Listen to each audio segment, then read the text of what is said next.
বন্ধুরা IL টি20তে Kolkata night রাইডার্সের যে আরেকটি ফ্র্যাঞ্চাইজি রয়েছে আবুধাবি নাইট রাইডার্স, সেখানে রয়েছে সুনীল নারিন, আন্দ্রে রাসেল এবং কেকেআর এর এক্স ফিল সল্ট। তাদের পারফরমেন্স কিন্তু কেকেআরকে খুবই চাপে ফেলছে, আর তার সাথে কেকেআর ফ্যানেদেরকেও আইএল টি20তে এডিকেআর এর টানা পরাজয়। 3টি ম্যাচে তারা মাত্র একটি ম্যাচে জয়লাভ করেছে। তাদের এখন অবস্থা কিন্তু খুবই সংকটে, তবে সামনে বড় পরিবর্তনের কিন্তু বিশাল সম্ভাবনা রয়েছে। সমস্ত কিছুই জানাবো আজকের ভিডিওতে, তবে তার আগে অবশ্যই ডেসক্রিপশন থেকে যদি কেকেআর ফ্যান হয়ে থাকেন তাহলে অবশ্যই হোয়াটসঅ্যাপ গ্রুপে যুক্ত হয়ে যাবেন।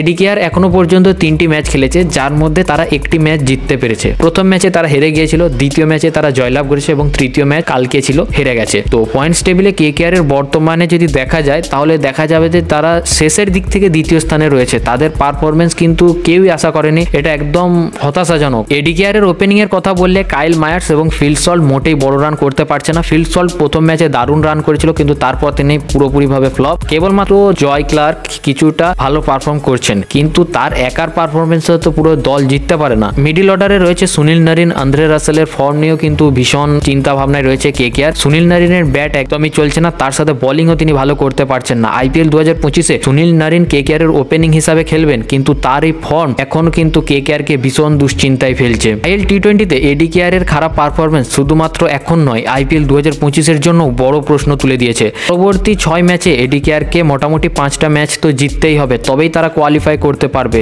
সুনীল নারিন এবং আন্দ্রে রাসেলদের পারফরমেন্স বাড়ানোর পাশাপাশি ওপেনারদের ভূমিকা নিতে হবে।